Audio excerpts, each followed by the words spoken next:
నమస్కారం, NI news కి స్వాగతం. హెడ్లైన్ చూద్దాం.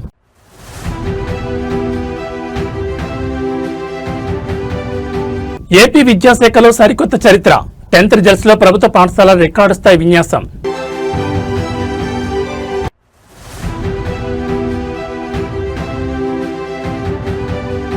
విశాఖ వేదికగా కొత్త రైల్వే శాఖ. జూన్ 1 నుంచి పట్టాలెక్కనున్న దక్షిణ కోస్తా రైల్వే కార్యకలాపాలు.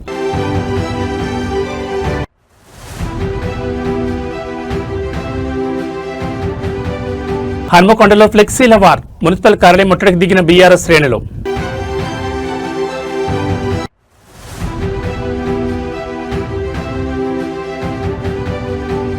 మే 6న హన్మకొండలో రైతు సంగ్రామ సదస్సు. అన్నదాతల పక్షాన బీఆర్ఎస్ పోరాట శంఖారావం. ఇక డీటెయిల్స్ చూస్తే ఆంధ్రప్రదేశ్ విద్యాశాఖలో సరికొత్త చరిత్ర లిఖించబడింది. ఒకప్పుడు ప్రభుత్వ పాఠశాలలంటే కేవలం మధ్యాహ్న భోజనం కోసమే అనే అపవాదం ఉండేది. కానీ నేడు ఆ పాఠశాలలే కార్పొరేట్ సంస్థలకు సవాల్ విసురుతూ 10వ తరగతి ఫలితాల్లో ప్రబోధన సృష్టించాయి.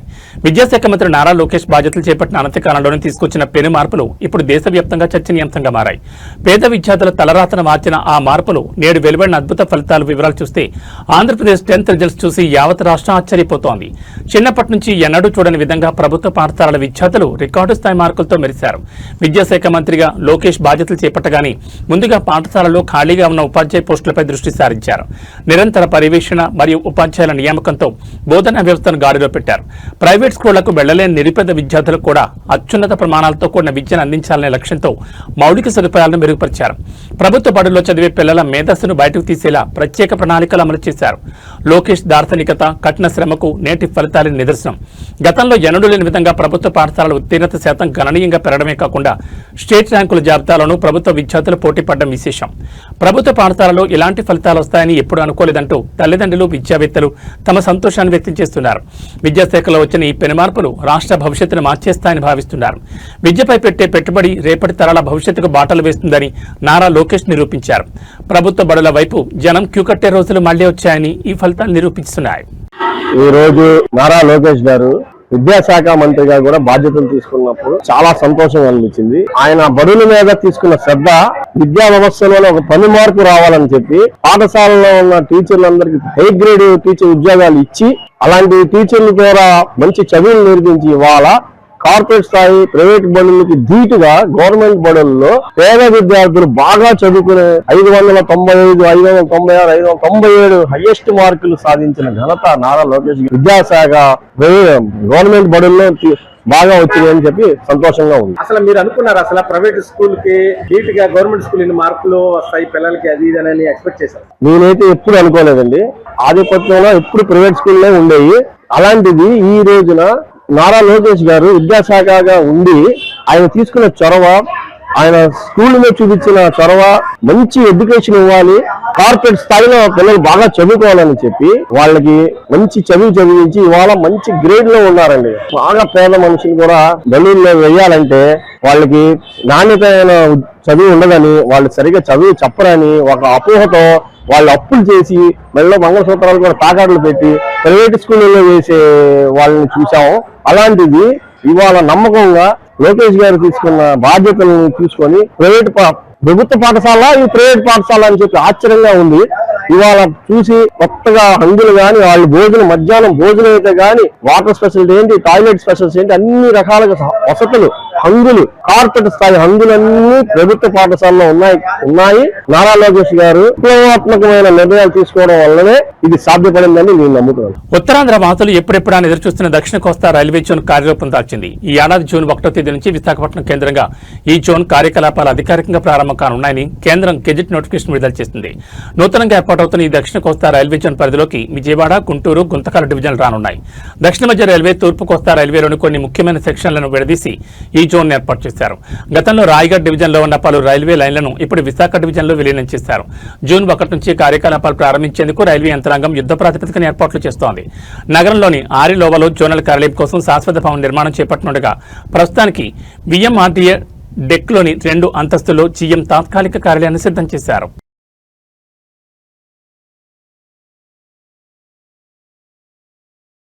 బోరుగల్లి గడ్డపై రాజకీయ సెగలు రాజుకున్నాయి. బీఆర్ఎస్ వర్కింగ్ ప్రెసిడెంట్ కేటీఆర్ పర్యటన నేపథ్యంలో వరంగల్ నగరం గులాబీమయమైంది. అయితే అధికార కాంగ్రెస్ ప్రభుత్వం బీఆర్ఎస్ ఫ్లెక్సీల తోరణాలను తొలగించడం ఇప్పుడు తీవ్ర ఉద్రిక్తతకు దారితీసింది. గులాబీ జెండా కనిపిస్తేనే రేవంత్ రెడ్డి సర్కార్ వణుకుతోందంటూ బీఆర్ఎస్ శ్రేణులు మున్సిపల్ కార్యాలయం ముట్టడించాయి. వరంగల్లో నిర్వహించి తలపెట్టిన బీఆర్ఎస్ రైతు సంగ్రామ సదస్సు రాజకీయంగా పెనుదుమారం రేపుతోంది. కేటీఆర్ పర్యటనను పురస్కరించుకుని బీఆర్ఎస్ నాయకులు నగరమంతటా భారీగా గులాబీ తోరణాలు, జెండాలను ఏర్పాటు చేశారు. అయితే మున్సిపల్ అధికారులు వాటిని తొలగించడంతో బీఆర్ఎస్ నేతలు అగ్గి మీద గుగ్గిలమవుతున్నారు. ప్రభుత్వ తీరును నిరసిస్తూ గ్రేటర్ వరంగల్ మున్సిపల్ కార్యాలయం ఎదుట బీఆర్ఎస్ శ్రేణులు భారీ ధర్నాకు దిగాయి. రేవంత్ సర్కార్కు వ్యతిరేకంగా నినాదాలు చేస్తూ మున్సిపల్ కార్యాలయం ఎదుట బైఠాయించాయి. రేవంత్ రెడ్డి ఎన్ని అడ్డంకులు సృష్టించినా, ఎన్ని జెండాలు పీకించినా వరంగల్ గడ్డపై కేసీఆర్ సైన్యం వెనక్కి తగ్గదని నాయకులు స్పష్టం చేశారు. రైతులు గోసన వినకుండా కేవలం రాజకీయ కక్ష సాధింపులకే ప్రభుత్వం పరిమితమైందని వారు విమర్శించారు. ఎన్ని ఆంక్షలు విధించినా రైతు సంగ్రామ సదస్సును దిగ్విజయం చేస్తామని, రైతుల పక్షాన తెలంగాణ ప్రజల ఆకాంక్షల కోసం బీఆర్ఎస్ పోరాటం ఆపే ప్రసక్తే లేదని నేతలు ధీమా వ్యక్తం చేశారు. నిరసనలతో వరంగల్ మున్సిపల్ కార్యాలయం వద్ద భారీగా పోలీసులు మోహరించారు. ప్రభుత్వ తీరుపై బీఆర్ఎస్ శ్రేణులు చేస్తున్న ఈ పోరాటం బోరుగల్లు రాజకీయాల్లో వేడిని పెంచింది. మరి కేటీఆర్ పర్యటనకు ముందు ఈ వివాదం ఇంకెన్ని మలుపులు తిరుగుతుందో చూడాలి.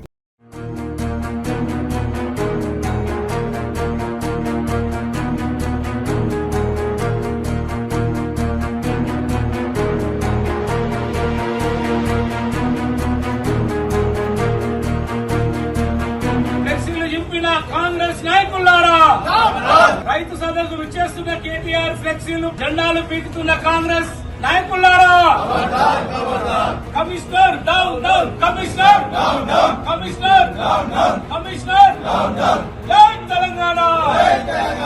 ఈ నెల 6వ తారీఖున రైతు సంగ్రామ సదస్సుకు విచ్చేస్తున్నటువంటి గౌరవనీయులు శ్రీ తారక రామారావు గారు వరంగల్ పెద్ద ఎత్తున రైతు సభకు వస్తున్న సందర్భంగా మా యొక్క ఫ్లెక్సీలు, బ్యానర్లు, జెండాలు కావలసుకొని అధికారుల దౌర్జన్యంతో అనుగుణంగా ఉన్న అధికారులు ఈ రోజున మా బ్యానర్లు, మా ఇవన్నీ డిజిటల్ తోటి తీసుకొచ్చి దౌర్జన్యంగా వారు ఇస్తున్నారు. వారికి బాధ్యత వహించవలసింది నగర మేయర్ గుండు సుధారాణి గారు, అలాగే పశ్చిమ ఎమ్మెల్యే నరేందర్ రెడ్డి గారు. ఇది కావలసుకొని మా యొక్క కేటీఆర్ వస్తుంటే స్వాగత తోరణాలు తొలగించడం యొక్క సిగ్గుచేటు. మీరు మీకున్న ఇట్లాంటి లుచ్చా పనులు చేయకూడదని చెప్పి మా బీఆర్ఎస్ పార్టీ తరఫున మేము కోరుతున్నాము. దీనికి తగిన మూల్యం మీకు అతి త్వరలో మా రాబోయే గవర్నమెంట్ మాదే. మీరు ఎలాగో ఇక్కడ బ్యానర్లు, ఇది తోరణాలు చింపడం ఇది సరైనది కాదు. రైతుల కోసం మా కేసీఆర్ గారు మీరు ఇచ్చిన అక్కడ అటువంటి ఇది డిక్లరేషన్ దాని విషయంలో మాట్లాడడానికి వస్తుంటే ఈ కావలసుకొని ఒక కాంగ్రెస్ కు కాంగ్రెస్ తొత్తులుగా వ్యవహరిస్తున్నటువంటి ఈ కాంగ్రెస్ కు అధికారులు మీరు వెంటనే ఇలాంటి చింపొద్దని చెప్పి నేను కోరుకుంటూ జై తెలంగాణ, జై కేసీఆర్. తెలంగాణ అన్నదాతల సమస్యలపై పోరాటమే లక్ష్యంగా బీఆర్ఎస్ పార్టీ సిద్దమవుతోంది. మే 6వ తేదీన హన్మకొండలో నిర్వహించనున్న భారీ రైతు సంగ్రామ సదస్సుకు రంగం సిద్దమైంది. ఈ నేపథ్యంలో సదస్సు విజయవంతం కోసం చేపట్టిన ఏర్పాట్లపై పార్టీ ముఖ్య నాయకులు మీడియా సమావేశం నిర్వహించారు. ప్రభుత్వ వైఫల్యాన్ని ఎండగట్టడమే ఈ సదస్సు ప్రధాన ఉద్దేశమని వారు స్పష్టం చేశారు.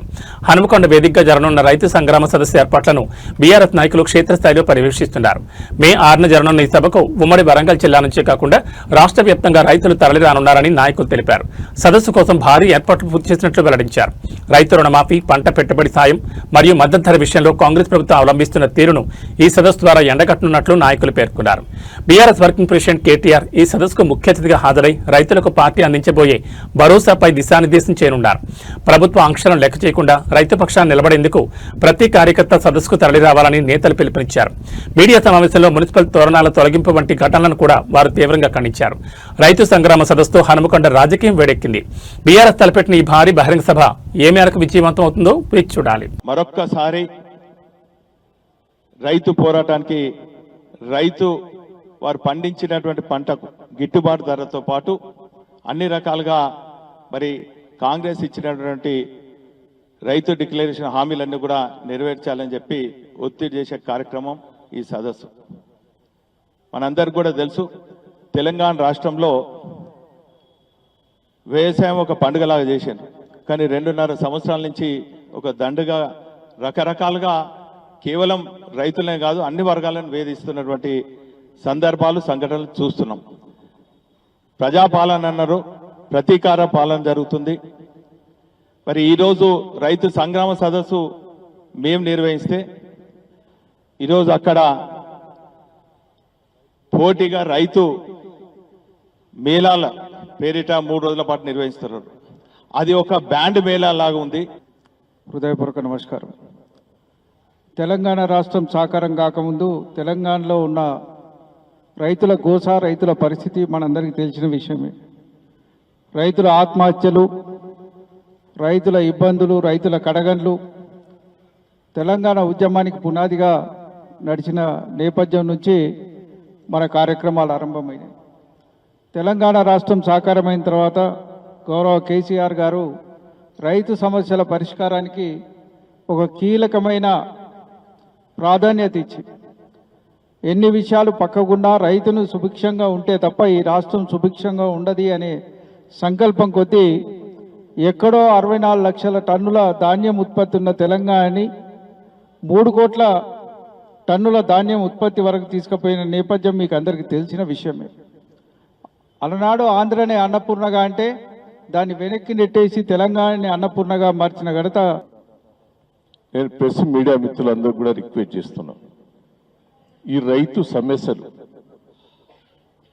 రైతుల బాధలు, రైతుల కష్టాలు మీరు ప్రభుత్వం దృష్టికి తీసుకుపోయేందుకు కూడా మీరు సహకరించాలి. గోస, నేను 40 ఏళ్ళ రాజకీయాలలో ఉన్నా, ఇంత గోసపడ్డ రైతులు నేను ఎప్పుడు కూడా చూడలే. దయచేసి మీరు కూడా కల్లాల దగ్గరికి పోవాలి, కొనుగోలు సెంటర్లకు కూడా పోవాలి. ఎందుకంటున్నా అంటే ఎంత మోసం చేసింది. కేసీఆర్ గారు ఇచ్చిన స్కీమ్స్ అయ్యన్న ఇంప్లిమెంట్ చేయి. నువ్వు రాహుల్ గాంధీ గారు ఇచ్చి అనౌన్స్ చేసిన స్కీమ్స్ పక్కకు పెట్టు, నువ్వు చేస్తలేవై. రుణమాఫీ చేసినట్టు చేసి సగం చేయలే. 38,000 కోట్లు అయితే 18,000 కోట్లకి చేసినాం. మా పాత్ర నిర్వహిస్తున్నాం. ఖచ్చితంగా 4 సంవత్సరాల క్రితం 2022 మే 6వ తారీఖు నాడు రాహుల్ గాంధీ గారు మరి ఇక్కడికి వచ్చేసి వరంగల్కి వచ్చి రైతు డిక్లరేషన్ ప్రకటన చేసి చాలా హామీలు ఇచ్చిండు. మా పార్టీ అధికారంలోకి వస్తే వాటిని అమలు చేస్తామని చెప్పి. రేపటి మా సదస్సు ముఖ్య ఉద్దేశము రాహుల్ గాంధీకి ముఖ్యంగా, అదేవిధంగా రాష్ట్ర ముఖ్యమంత్రి రేవంత్ రెడ్డి గారికి గుర్తు చేయడానికి, మీరు ఇచ్చిన హామీలేంది, మీ డిక్లరేషన్ ఎటుపోయింది అని అడగడానికే మా ఉద్దేశం. రేపటి సదస్సు యొక్క ముఖ్య ఉద్దేశం. ఇప్పటిదాకా మాట్లాడినటువంటి మిత్రులు చాలా విషయాలు చెప్పిర్రు, వాళ్ళ ఆవేదన వ్యక్తపరిచిండ్రు. ఎట్లా ఉంది గ్రామీణ ప్రాంతాల్లో పట ఇవన్నీ కూడా. కేసీఆర్ గారి పరిపాలనలో 10 సంవత్సరాల కేసీఆర్ గారి పరిపాలనలో పట రైతులు ఎక్కడా ధర్నా చేయలేదు. రైతు సంగ్రామ సదస్సు కేటీఆర్ గారి నాయకత్వంలో ఉమ్మడి జిల్లా నుంచి వస్తున్నటువంటి రైతు ప్రతినిధులందరినీ కూడా కాంగ్రెస్ పార్టీ వరంగల్ రైతు డిక్లరేషన్ పేరిట ఎన్నో రకాలమైన హామీలు ఇచ్చి ఓట్లు దండుకొని ప్రభుత్వం వచ్చిన తర్వాత రేవంత్ రెడ్డి నాయకత్వంలో ఏ విధంగా రైతులను మోసం చేసిరన్న విషయం అందరికి తెలిసిందే. ఆ మోసాన్ని ప్రజలకు మరింత వివరించి ఈ యొక్క ప్రభుత్వం పైన, రైతులకు జరుగుతున్న అన్యాయం పైన పోరాటం తీసుకొని వారిపైన, ప్రభుత్వం పైన ఒత్తిడి తీసుకొచ్చి రైతులకు న్యాయం జరిగే విధంగా రేపు కేటీఆర్ గారి సందేశం కానీ, రైతులు మాట్లాడే సందేశం కానీ ఆ విధంగా ఉండబోతుంది. ఇక్కడికి వచ్చే రైతు ప్రతినిధులందరికీ కూడా ఎండ తీవ్రత ఏ విధంగా ఉన్నా వాళ్ళకి ఇలాంటి ఇబ్బందులు కాకుండా అన్ని ఏర్పాట్లు కూడా ఏర్పాటు చేయాలి. హామీలను ఇచ్చిందో డిక్లరేషన్లో ప్రకటించారో అవన్నీ ప్రకటించకపోగా సాధారణంగా చేయాల్సిన పనులు కూడా ఈ ప్రభుత్వం చేయడం లేదు. 2.5 సంవత్సరాలు అయింది. డిక్లరేషన్లో 2 లక్షల ఏకకాలంలో రుణమాఫీ అందరు రైతులకు చేస్తామన్నారు. 30-35% కూడా దాటలే. మిగతా రైతులకి అన్ని రకాల కొరివిలేశారు. ఉన్న రైతు బీమా కూడా వదిలేశారు.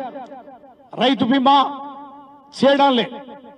పండిన ప్రతి గింజకి మేము బోనస్ వేస్తామన్నారు. ఇవాళ కేవలం సన్నోట్లకే, అది కూడా ఎప్పుడు పడుతుందో తెలియదు. ఇలా చెప్పుకుంటూ పోతే డిక్లరేషన్లో ఏవి కూడా సరిగా చేయకపోగా కనీసం కేసీఆర్ గారి ప్రభుత్వంలో వేదిక మీద ఉన్నటువంటి ప్రణాళిక సంఘం వైస్ చైర్మన్ పెద్దలు వినోద్ కుమార్ గారికి, వేదిక మీద ఉన్న పెద్దలందరికీ పేరు పేరున నా హృదయపూర్వక నమస్కారాలు. ముఖ్యంగా రైతుల రుణమాఫీ విషయంలో కానీ, కూలీలకు మద్దతు తెలిపే 15,000 రూపాయల విషయంలో కానీ, రైతు పెట్టుబడి కానీ, రైతు బీమా కానీ ఎక్కడ కూడా ఇప్పుడున్నటువంటి ప్రభుత్వం మాట నిలబెట్టుకోలేదు. కాబట్టే రేపు ప్రధానంగా ఈ సభకు ప్రధానమైనటువంటి కారణం మాట నిలబెట్టుకోని కాంగ్రెస్ ప్రభుత్వం మీద మేము ప్రజా గొంతుకగా రేపు కేటీఆర్ గారు రాబోతున్నారు అనేది ప్రధాన అంశం.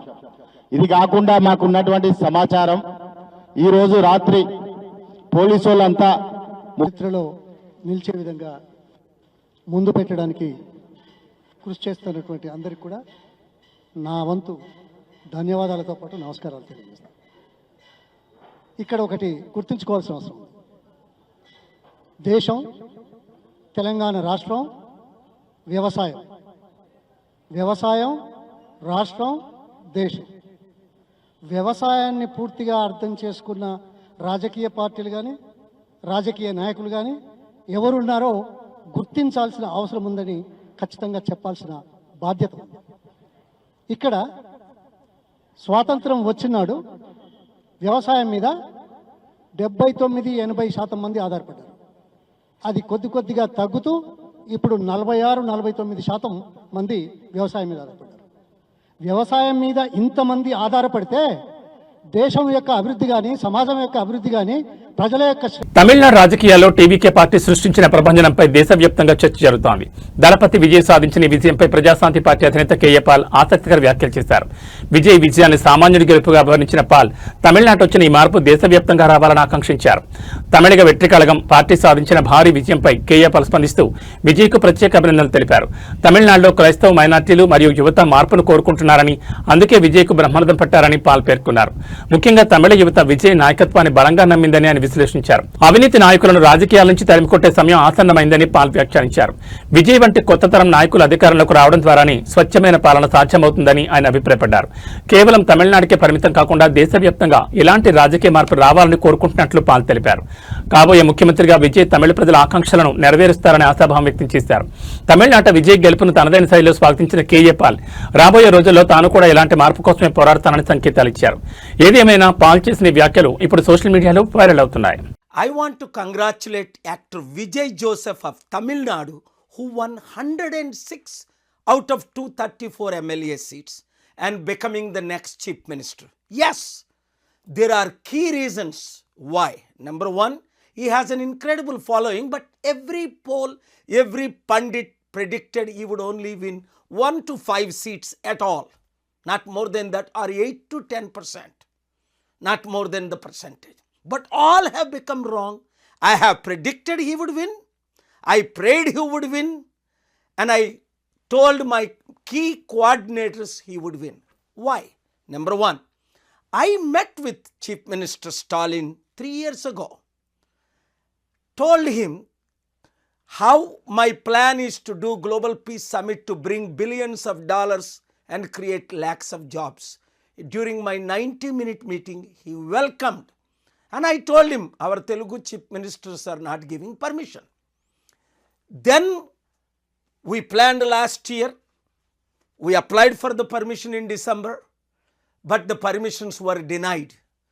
After thorough investigation, hundreds of my coordinators, including Tamil, Telugu, English coordinators, met him and met his son, senior leaders like Ranganathan and others. Shockingly, 1 week before I found out that Paul Dinakaran, who is related to his son Udayanidhi Dinakaran, Deputy CM, refused to give any permission to us.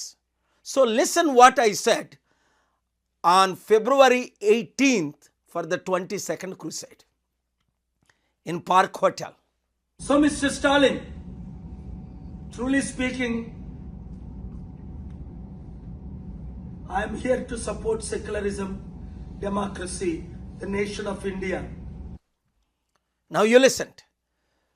On February 20th, again I went to the Chennai Press Club, which is very rare, sitting with Archbishop of Anglican, and see what I stated. If you don't give permission, In 48 hours, we are going to the court. Then one day before he gives the permission. Even through you, I am extending invitation to that young actor Vijay also. Because this is not a political rally, but supported by 18 political parties of India, including the Congress and BJP. You read the letters. You see the videos. But if the local chief minister refuses to support, give us the reason why. You should have told me 30 days ago. What could we do? 14 speakers, including Norway former Prime Minister, US Mike Johnson speaker, world leaders have all confirmed to speak, and we needed permission 30 days before, and we applied 40 days before to create jobs, to help, and he refused to give. And then finally, you see what I said on the day, February 22nd, I said, Mr. Stalin, if you don't call tomorrow, if you don't change, you will become ex-chief minister, just like Jayalalitha became in 2004. Because if their heart is not changed after election, Mr. Stalin. Tamil Nadu ఎన్నికల ఫలితాలు భారత రాజకీయాల్లోని పెను సంచలనం రేపాయి. మొదటిసారి ఎన్నికల బరిలో దిగిన దళపతి విజయ్ నేతృత్వంలోని తమిళగ వెట్రి కళగం ఏకంగా 108 స్థానాలు కైవసం చేసుకుని రాష్ట్రంలోని అతిపెద్ద పార్టీగా అవతరించింది. అయితే సింహాసనాన్ని అధిష్ఠించేందుకు అవసరమైన మెజార్టీకి కేవలం అడుగు దూరంలో విజయ్ ఆగిపోయారు. ఈ క్రమంలో తదుపరి వ్యూహం ఏంటి? ఏ కూటమి మద్దతుతో ప్రభుత్వం ఏర్పాటు చేయబోతున్నారు? ఈ ఉత్కంఠకు తెరదించేందుకు నేడు విజయ్ తన పార్టీ ఎమ్మెల్యేలతో అత్యవసర భేటీ నిర్వహించనున్నారు. తమిళనాడు అసెంబ్లీలో మొత్తం 234 స్థానాలు ఉండగా మ్యాజిక్ ఫిగర్ 118కి చేరుకోవాలంటే విజయ్ పార్టీకి మరికొంత బలం అవసరం. ప్రస్తుతం టీవీకే 108 స్థానాల్లో విజయం సాధించి జెండా ఎగురవేసింది. ప్రభుత్వం ఏర్పాటు చేయాలంటే మరో 10 మంది ఎమ్మెల్యేల మద్దతు అనివార్యంగా మారింది. గెలిచిన ఎమ్మెల్యేలతో విజయ్ ఈ రోజు ముఖాముఖి చర్చించనున్నారు. ఎవరి మద్దతు తీసుకోవాలి, ఏ పార్టీతో పొత్తు పెట్టుకుంటే భవిష్యత్తులో ఇబ్బందులుండవు అనే అంశాలపై పార్టీ శ్రేణుల నుంచి అభిప్రాయాలు సేకరించనున్నారు. ఏ కూటమి నుంచి మద్దతు కూడగట్టాలనే విషయంపై ఇప్పుడు సర్వత్రా ఆసక్తి నెలకొంది. ఇండిపెండెంట్ ఎమ్మెల్యేల లేదా ఇతర చిన్న పార్టీల మద్దతు అనే కోణంలో చర్చలు జరుగుతున్నాయి. విజయ్ తీసుకునే నిర్ణయం తమిళనాడు రాజకీయ భవిష్యత్తు నిర్ణయించనుంది. తమిళ తంబిల ఆకాంక్షల మేరకు అధికార పీఠం దక్కించుకునేందుకు విజయ్ సిద్ధమవుతున్నారు. మరి కాసేపట్లో ప్రారంభం కానున్న ఈ భేటీ తర్వాత ప్రభుత్వం ఏర్పాటుపై క్లారిటీ వచ్చే అవకాశం ఉంది. దళపతి ముఖ్యమంత్రిగా ప్రమాణ స్వీకారం చేస్తారా, లేక కొత్త రాజకీయ సమీకరణాలు తెరపెత్తేస్తారా అన్నది వేచి చూడాలి.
రాప్తా నియోజకవర్గంలో జరిగిన మీ భూమి మీ హక్కు కార్యక్రమంలో ఎమ్మెల్యే పరిటాల సునీత రైతులకు ప్రభుత్వ రాజముద్రతో కూడిన కొత్త పట్టాదారు పాస్ పుస్తకాలు పంపిణీ చేశారు. ఈ సందర్భంగా మాట్లాడుతూ గత ప్రభుత్వంలో రైతుల భూముల విషయంలో జరిగిన ఇబ్బందులను ప్రస్తావిస్తూ సొంత భూమి పత్రాలపై జగన్ మోహన్ రెడ్డి తన ఫోటో వేయించుకోవడంపై మండిపడ్డారు. చెన్నై కొత్తపల్లి, వెల్దురి, బ్రాహ్మణపల్లి పంచాయతీలకు చెందిన దాదాపు 11,482 మంది రైతులకు ప్రభుత్వం అధికారిక ముద్రతో కూడిన పాస్ పుస్తకాలను అందించారు. అదేవిధంగా మహిళా సాధికారతకు పెద్దపీట వేస్తూ ఇన్ఫిన్స్ చారిటబుల్ ఫౌండేషన్ సహకారంతో 500 మంది మహిళలకు 50% సబ్సిడీపై కుట్టు మిషన్లను అందజేశారు. నియోజకవర్గంలో మొత్తం 8,000 మంది మహిళలకు ఈ పథకాన్ని వర్తింపజేస్తున్నామని, విద్యార్థులకు సైకిల్ ఇచ్చేందుకు కూడా సంస్థ ముందుకొచ్చిందని వెల్లడించారు. వీటితో పాటు ఐకేపీ యానిమేటర్లకు సెల్ ఫోన్లు, 5 లబ్ధిదారులకు 2.90 లక్షల విలువైన సీఎంఆర్ఎఫ్ చెక్కులను ఆమె పంపిణీ చేశారు. ఈ కార్యక్రమంలో స్థానిక అధికారులు, పెద్ద సంఖ్యలో కూటమి నేతలు పాల్గొన్నారు.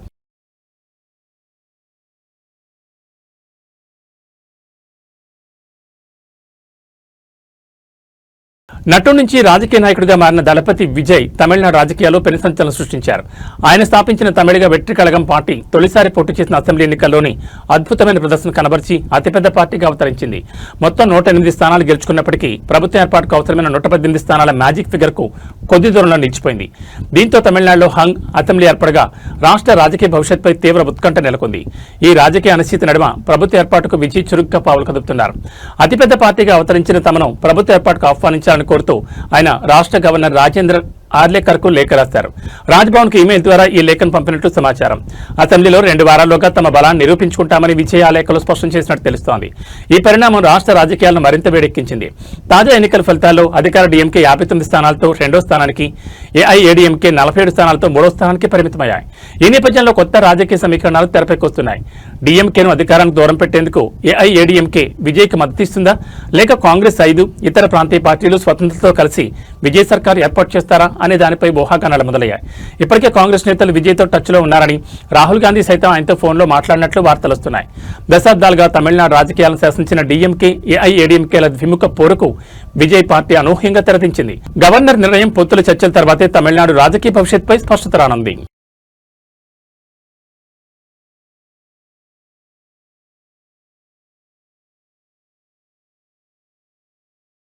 మండుతున్న ఎండలకు తోడు జగిత్యాల పట్టణంలో నీటి కొరత ముదురుతోంది. గొంతు ఎండిపోతున్నా అధికారులు పట్టించుకోవడం లేదని పట్టణ వాసులు ఆగ్రహం వ్యక్తం చేస్తున్నారు. సామాన్యుల పరిస్థితి అలా ఉంటే ఏకంగా మాజీ మంత్రి నివాసానికే ట్యాంకర్ల ద్వారా నీటిని సరఫరా చేయాల్సిన దుస్థితి నెలకొంది. నీటి చుక్క కోసం జనం పడుతున్న పాటలు ఇప్పుడు జగిత్యాలలో హాట్ టాపిక్ గా మారాయి. జగిత్యాల మున్సిపాలిటీ పరిధిలో మంచినీటి సరఫరా వ్యవస్థ పూర్తిగా అస్తవ్యస్తమైంది. పట్టణంలోని పలు వార్డుల్లో నల్లాలు రాక ప్రజలు తీవ్ర ఇబ్బందులు పడుతున్నారు. దాహార్తిని తీర్చుకోవడానికి నిత్యావసరాలకు కనీసం నీరు లేకపోవడంతో ప్రైవేట్ ట్యాంకర్లను ఆశ్రయిస్తున్నారు. భారీ మూల్యం చెల్లించి నీటిని కొనుగోలు చేయాల్సి వస్తుందని సామాన్యులు ఆవేదన వ్యక్తం చేస్తున్నారు. జగిత్యాల పట్టణంలోని మాజీ మంత్రి జీవన్ రెడ్డి నివాసంలోనూ నీటి కొరత తీవ్రంగా ఉన్నట్టు తెలుస్తోంది. ఈ రోజు ఆయన నివాసానికి మున్సిపల్ ట్యాంకర్ ద్వారా నీటిని సరఫరా చేస్తున్న దృశ్యాలు పట్టణంలోని నీటి ఎద్దరికి అద్దం పడుతున్నాయి. ఒక ప్రముఖుడి ఇంటి పరిస్థితి ఇలా ఉంటే ఇక సామాన్య బస్తీల పరిస్థితి ఎంత దారుణంగా ఉంటుందో అర్థం చేసుకోవచ్చు. వేసవి ప్రణాళికలు సిద్ధం చేశామని చెప్తున్న అధికారులు క్షేత్రస్థాయిలో నీటి సరఫరాను మెరుగుపరచడంలో విఫలమయ్యారని విమర్శలు వెలువెత్తున్నాయి. పైపులైన్ల మరమ్మతులు, పంపింగ్ సమస్యల వలన ఈ పరిస్థితి తలెత్తిందని స్థానికులు మండిపడుతున్నారు. జగిత్యాల పట్టణ ప్రజల దాహార్తిని తీర్చడంలో మున్సిపల్ యంత్రాంగం తక్షణమే స్పందించాలని, వార్డుల వారీగా ట్యాంకర్ల సంఖ్యను పెంచి మంచినీటిని సరఫరా చేయాలని ప్రజలు డిమాండ్ చేస్తున్నారు. లేని పక్షంలో ఖాళీ బిందెలతో మున్సిపల్ కార్యాలయాన్ని ముట్టడిస్తామని హెచ్చరిస్తున్నారు.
తెలంగాణ రాజకీయాల్లో అధికార కాంగ్రెస్ మరియు ప్రతిపక్ష బీఆర్ఎస్ నేతల మధ్య మాటల యుద్ధం ముదురుతోంది. ముఖ్యమంత్రి రేవంత్ రెడ్డిపై బీఆర్ఎస్ వర్కింగ్ ప్రెసిడెంట్ కేటీఆర్, మాజీ మంత్రి హరీష్ రావు చేస్తున్న విమర్శలకు కాంగ్రెస్ నేతలు గట్టిగా కౌంటర్ ఇస్తున్నారు. ఈ క్రమంలో ప్రభుత్వ విప్ అడ్లూరు లక్ష్మణ్ కుమార్ బీఆర్ఎస్ అగ్రనేతలపై తీవ్రస్థాయిలో విరుచుపడ్డారు. నిజమైన పాపాల భైరవులు వాళ్లే అంటూ ఆయన చేసిన వ్యాఖ్యలు ఇప్పుడు రాజకీయ వర్గాల్లో చర్చనీయాంశంగా మారాయి. ప్రభుత్వ విప్ అడ్లూరు లక్ష్మణ్ కుమార్ మీడియాతో మాట్లాడుతూ కేటీఆర్, హరీష్ రావుల తీరుపై నిప్పులు చెరిగారు. కేటీఆర్, హరీష్ రావు నోటుకొచ్చినట్లు మాట్లాడుతున్నారని, అధికారంలో లేమన్న ప్రస్టేషన్లో ఏవేవో వ్యాఖ్యలు చేస్తున్నారని అడ్లూరు మండిపడ్డారు. తెలంగాణను 10 ఏళ్ల పాటు దోచుకున్న అసలైన పాపాల భైరవులు బీఆర్ఎస్ నేతలేనని ఆయన ధ్వజమెత్తారు. మేమే రాజులం, మేమే మంత్రులం అన్నట్లుగా వారి వ్యవహార శైలి ఉందని విమర్శించారు. ప్రజాబలంతో ముఖ్యమంత్రి రేవంత్ రెడ్డిపై బీఆర్ఎస్ నేతలు చేస్తున్న అనుచిత వ్యాఖ్యలు దారుణమని, ఇది ప్రజాస్వామ్యాన్ని అవమానించడమేనని ఆయన పేర్కొన్నారు. ముఖ్యమంత్రిపై వ్యక్తిగత విమర్శలు చేయడం మానుకోవాలని, లేని పక్షంలో ప్రజలే బుద్ధి చెప్తారని హెచ్చరించారు. ఖబర్దార్, ఎక్కడైనా పద్ధతి మార్చుకోండంటూ బీఆర్ఎస్ నేతలకు అడ్లూరు స్ట్రాంగ్ వార్నింగ్ ఇచ్చారు. బీఆర్ఎస్ హయాంలో జరిగిన అవినీతిపై విచారణ జరుగుతుండటంతోనే ఆ పార్టీ నేతలు భయపడుతున్నారని అడ్లూరు లక్ష్మణ్ ఎద్దేవా చేశారు. రాష్ట్ర అభివృద్ధికి అడ్డంకులు సృష్టించడం మానుకోవాలని ఆయన హితో పలికారు. ప్రధాన ప్రతిపక్ష నాయకుడు 2014 నుంచి 18, 18, 23 వరకు, డిసెంబర్ వరకు మేమే రాజులం, మేమే మంత్రులం అని బీఆర్ఎస్ పార్టీలో వర్కింగ్ ప్రెసిడెంట్ గా, మాజీ మంత్రిగా కేటీఆర్ వచ్చి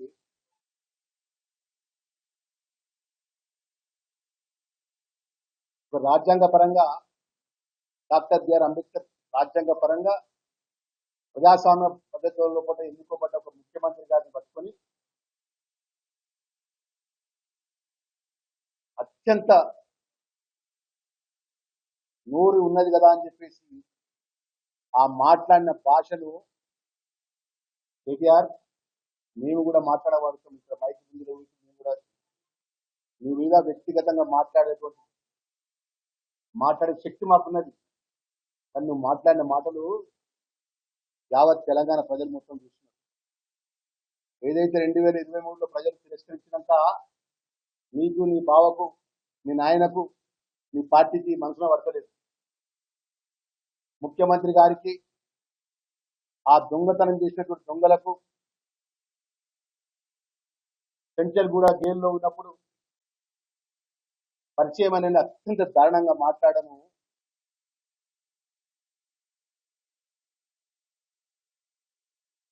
తీవ్రంగా ఖండిస్తూ, నువ్వు అనుకుంటున్నావు నీ హయాంలో నువ్వు మాట్లాడుతున్నావు కదా, వేరే రాష్ట్రం నుంచి అంతర్జాతీయ దొంగలు వచ్చి ప్రొఫెషనల్ పరంగా జరిగినటువంటి సంఘటనకు చివరికి రాజ్యాంగ పరంగా ఏదైతే ఎన్నుకోబడ్డ ముఖ్యమంత్రిపై అతి నీచంగా మాట్లాడుతున్నావు.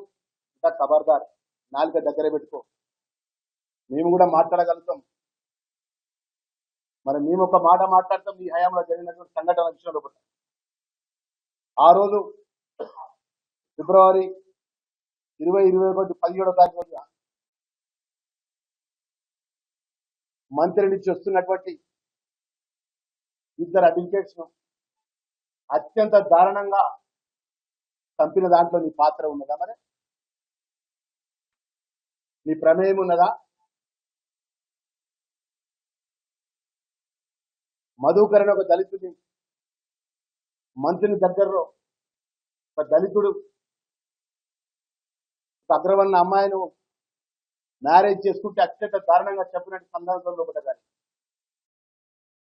అన్నదాతకు అగదాట్లు తప్పడం లేదు. ఆరుగాలం కష్టపడి పండించిన పంటను అమ్ముకుందామంటే కొనుగోలు కేంద్రాల్లో చుక్కెదురవుతోంది. కొనుగోలు కేంద్రాలు తెరిచి నెల రోజులు గడుస్తున్నా నేటికి కాంటాలు కాకపోవడంతో మహబూబాబాద్ జిల్లా నెల్లికుదురులో రైతులు రోడ్డెక్కారు.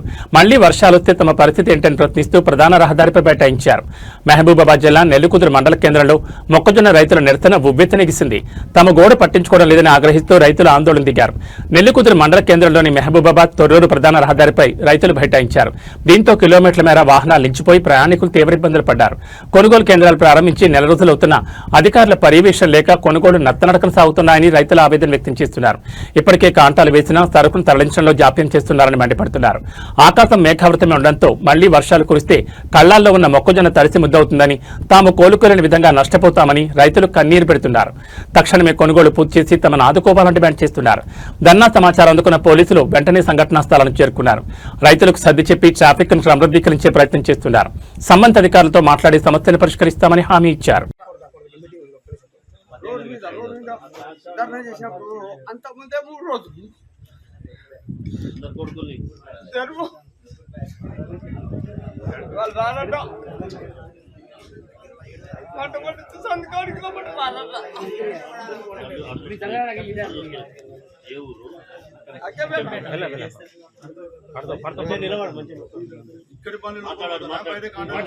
బయట చేస్తానని ఆనే పెట్టేటప్పుడు 2వ తారీఖు 5వ నెల ఇచ్చిండు. కాంట అయినవి 18వ తారీఖు, జైన్ నెల 18 లక్షలు కాంట అయినాయి. 5వ తారీఖు 2వ తారీఖు ఇప్పుడు నిన్న సీరియల్ నెంబర్ సీరియల్ నెంబర్ 2వ తారీఖు 5వ నెల ఉన్నాయి. రోజు వస్తాను పోతాను సార్. పోతా అంటే మొత్తం జొన్నలు బండ్లు పోతాంటే వస్తాంటే ఎదురైతే సింగరాపురం పంట ఇప్పుడు ఎత్తారు అప్పుడు ఎత్తారు. వాళ్ళు వస్తలేరు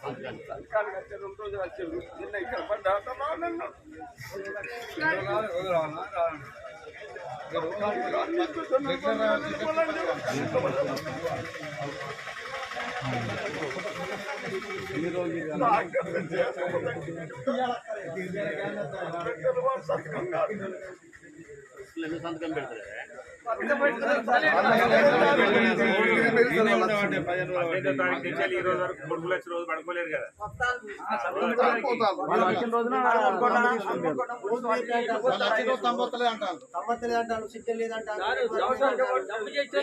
వాళ్ళ తరఫున దమ్ము చేస్తారు. నేను వచ్చారకు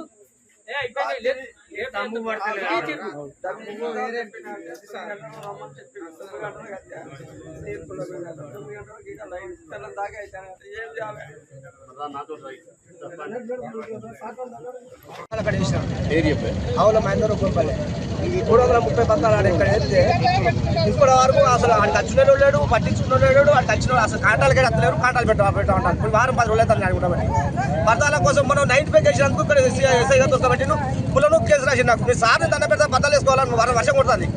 అట్లా కూడా ఏం లేదు. ఈ రైతులను గోసపుచ్చుకుంటారు వాళ్ళు. ఈ కాంటాలు పెడతలేరు. ఆ బట్టి మన సీసీ రోడ్ మట్టి రోడ్కి వేసినాయి కదా. కాంటాలు అసలు పెట్టడం లేదు. వారం రోజులు అవుతుంది. పట్టించుకున్న లేరు.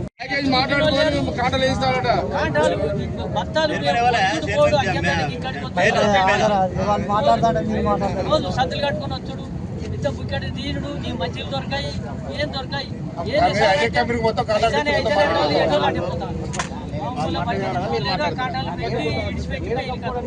అమలు పైసలు ఇచ్చినాం, ఇచ్చిన పైసలు ఇచ్చినాం, అన్ని ఇచ్చినాం. లోపల లారీ రాదు, లోపల వేసుకోవాలి. 150 పత్రాలు తెచ్చినాడు పెట్టినా కాంట అవును లేదు, అది కాంట చేసుడు లేదు. ఏంటంటే రేపు ఎల్లుండి అంటాను, అది చేసుడు లేదు. ఏంటి అలాగేమి పత్రాలు అవ్వటం లేదు. కాంటాలు అయినాయి బాబాయ్, సుతలు అవ్వటం లేదు. ఇక బయటికి అంటే బయటికి చెప్తాను, అలా కాల్ చెప్తాను. ఖర్చు వచ్చింది, దిగుబడి తీసిన కానీ కాంట పెట్టలేదు. ఇంకా ఎన్ని క్వింటాలు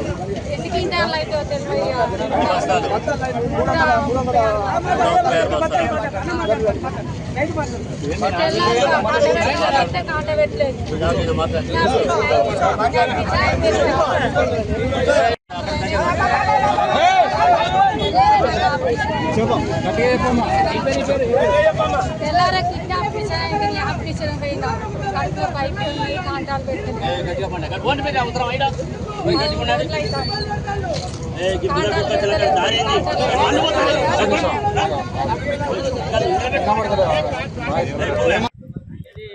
పెట్టింది. చైర్మన్ పిలిపించాడు. ఏంది ఈ రైతుల బాధ ఏంది, బాణ కొడితే అక్కడికి వస్తాయి అని చెప్పి ఎస్ఐ సార్ అడిగినాక అన్నాడు కదా మన ఈయన చైర్మన్ సార్, లోపల వేపిస్తున్న బయట వాళ్ళు ఒక్క బండి సుతో బయట లోపలికి రావద్దు, తాళం పెడతామన్నారు. ఆయన చెప్పి ఇప్పుడు 10 రోజులు అవుతారు, 8 రోజులు అవుతారు. మళ్ళా నిన్న ఇక్కడ ఆయన ఎవరో మనకు తెలియదు, చైర్మన్ వచ్చినాక నిన్న సుతం మా అక్కంపేటలో ఆడోళ్ళు 5-6 వచ్చారు. వేరే పనులు తెచ్చి పెడతాను, మరి బత్తాలని నెట్టుకోవాలి. మేము 10 రోజుల కానీ తిరుగుతాను, 15 రోజులు అవుతుంది అని వాళ్ళు కొద్దిగా లొల్లి చేసింది. 5-6 ఆడోళ్ళు బత్తాలు తీసి చేసినా కానీ బయట పనులు వచ్చుడు లేదు. మెట్ గాలా 2026 వేదికపై రిలయన్స్ అధినేత ముఖేష్ అంబానీ ముద్దుల తనయ ఇషా అంబానీ తన అద్భుతమైన వస్త్రధారణతో భారతీయ కళలు సంస్కృతిని ప్రపంచానికి చాటి చెప్పారు. ప్రముఖ డిజైనర్ గౌరవ్ గుప్తా రూపొందించిన ప్రత్యేకమైన చీరకట్లో ఆమె మెరిసిపోయారు. ఈ చీరపై చేత్తో చిత్రించిన పిచ్వాయ్ కళాఖండాలందరినీ ఆకట్టుకున్నాయి. రిలయన్స్ రీటైల్ సంస్థ స్వదేశ్ కు కళాకారులు స్వచ్ఛమైన బంగారు తీగలతో నేసిన అంచు ప్రత్యేక ఆకర్షణగా నిలిచింది. ముఖ్యంగా ఆమె ధరించిన బ్లౌజ్ 1800 క్యారెట్ల వజ్రాలు, ఎమరాల్డ్స్, పోల్కి నగలతో మెరిసిపోవడమే కాకుండా అందులో నిజాం నవాబుల నాటి అరుదైన సర్పేచ్ ఆభరణాన్ని చేర్చడం ఒక చారిత్రాత్మక స్పర్శనిచ్చింది. ఈ ఆభరణాలన్నీ తన తల్లి నీతా అంబానీ కలెక్షన్లోనివని ఇషా పేర్కొన్నారు. వీటితో పాటు సుబోధ్ గుప్తా రూపొందించిన క్రోచెట్ బ్యాగ్లో మామిడి పండును పట్టుకోవడం ప్రత్యేక ఆకర్షణగా నిలిచింది. సౌరవ్ గుప్తా పేపర్ ఇత్తడితో రూపొందించిన గజ్రాను తలలో అలంకరించుకోవడం ద్వారా ఆమె భారతీయ మూలాలను అద్భుతంగా ప్రతిబింబించారు. అంతకుముందు జరిగిన ఫ్రీ మెట్ గాలా పార్టీలో కూడా భారత్లోని 26 రకాల విభిన్న ప్రాంతీయ హస్తకళల బోర్డర్లతో రూపొందించిన డ్రెస్ను ధరించి ఆమె అందరినీ ఆశ్చర్యపరిచారు. గత 3 ఏళ్లుగా రాహుల్ మిశ్రా, అనామిక ఖన్నా వంటి భారతీయ డిజైనర్ల దుస్తులను ధరిస్తూ ఇషా అంబానీ అంతర్జాతీయ వేదికపై భారతీయ ఫ్యాషన్ కు బలమైన ప్రాతినిధ్యం వహిస్తున్నారు.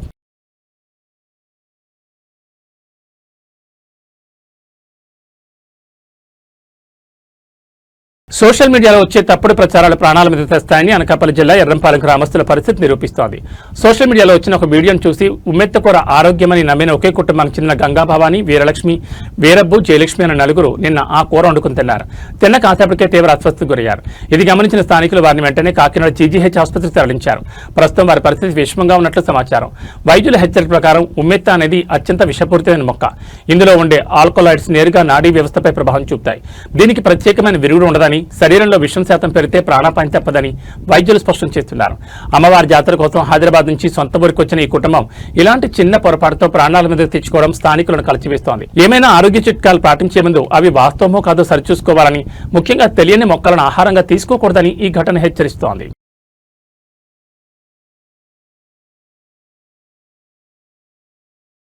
మెగా ఫ్యాన్స్ కు డబుల్ ధమాకా. గ్లోబల్ స్టార్ రామ్ చరణ్ వరుస సినిమాలతో బాక్సాఫీస్ వద్ద రికార్డుల వేటకు సిద్ధమవుతున్నారు. ఒకవైపు పెద్ద సినిమా విడుదలకు సిద్ధమవుతుండగా మరోవైపు క్రియేటివ్ డైరెక్టర్ సుకుమార్ దర్శకత్వంలో రాబోతున్న భారీ ప్రాజెక్ట్ RC-17 పై ఇప్పుడు బిగ్ అప్డేట్ వచ్చేసింది.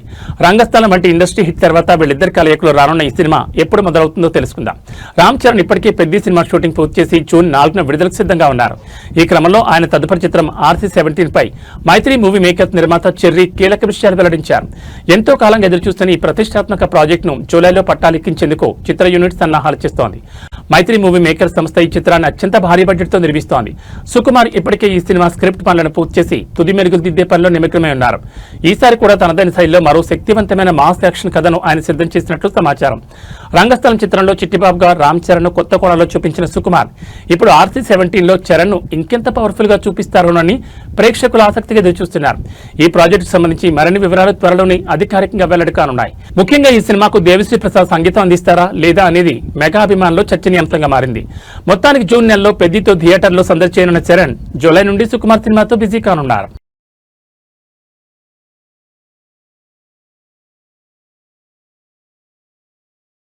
ఏబీ బులెటిన్ విశేషాలు. నమస్కారం.